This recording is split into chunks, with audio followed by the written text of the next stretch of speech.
Ever been at a party, surrounded by people your age, and the only thought in your head is, I wonder if they know about the Fermi paradox? Or maybe you're scrolling through social media, watching a viral dance challenge, and you feel a sense of profound cosmic exhaustion. You're not cynical, you're not a snob, you're just an old soul. It's that feeling of being 25 going on 60.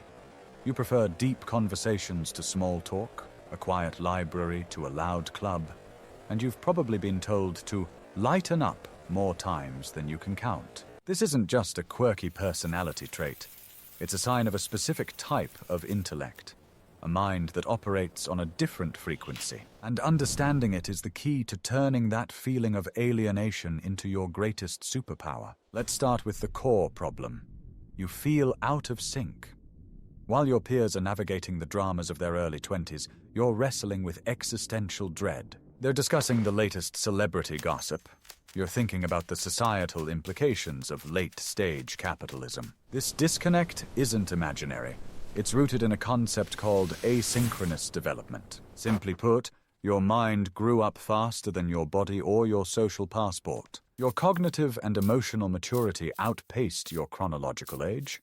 You have the intellectual hardware of a 40-year-old running on the social software of a 20-year-old. This creates friction. You understand complex, nuanced ideas, but you're expected to engage in a world that often prefers simplicity and black and white thinking. A second key factor is often high sensitivity.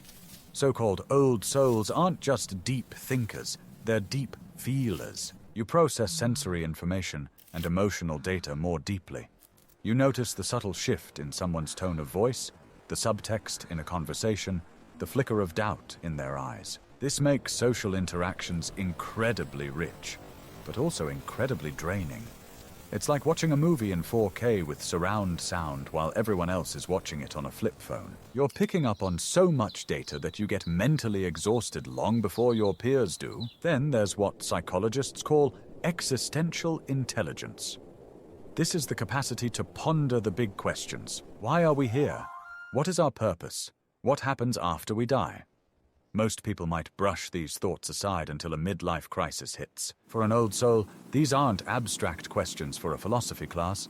They're the background noise of your daily life. This makes it hard to get excited about which brand of sneakers is coolest. The trivialities of daily life seem, well, trivial when you're contemplating the heat death of the universe. Finally, we have cognitive complexity.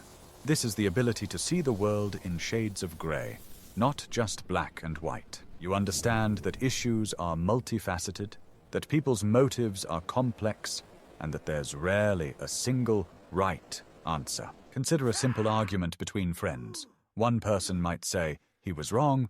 An old soul is more likely to think, well, from his perspective, given his past experiences and his current emotional state, his actions are understandable, even if they had a negative impact. This ability to see multiple perspectives is a sign of high intelligence, but in a fast-paced social setting, it can read as indecisive or overly serious. So, you have these 4 traits: asynchronous development, high sensitivity, existential intelligence, and cognitive complexity. Together, they create the old soul intellect, a mind that is powerful, deep, and insightful, but also one that can feel profoundly lonely. The crucial question is, what do you do about it?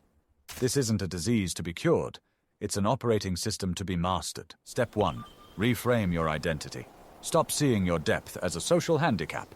It's a cognitive asset. You are not boring or too serious.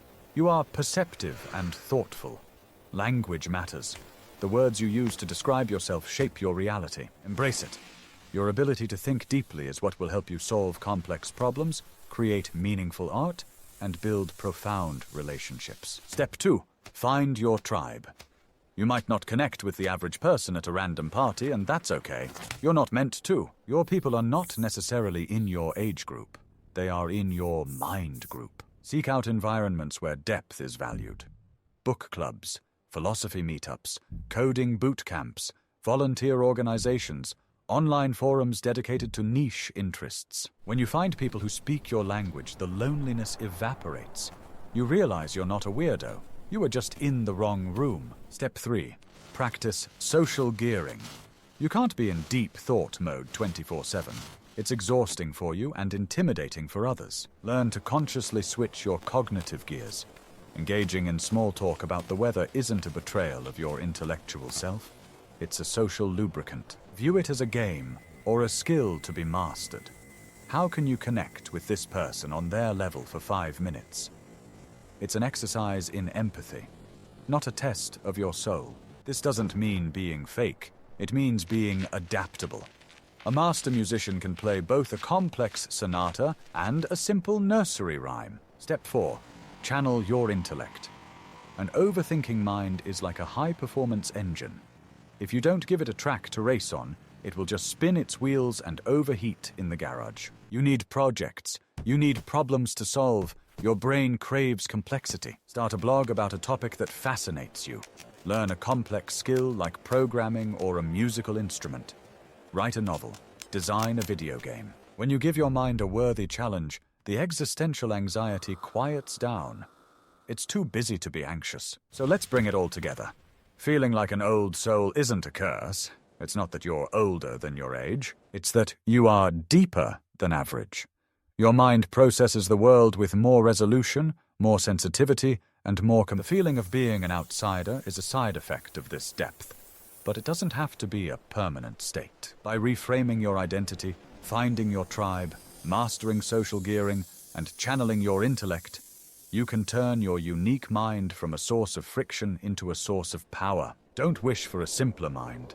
The world has enough of those. Wish for the courage to use the powerful one you were given.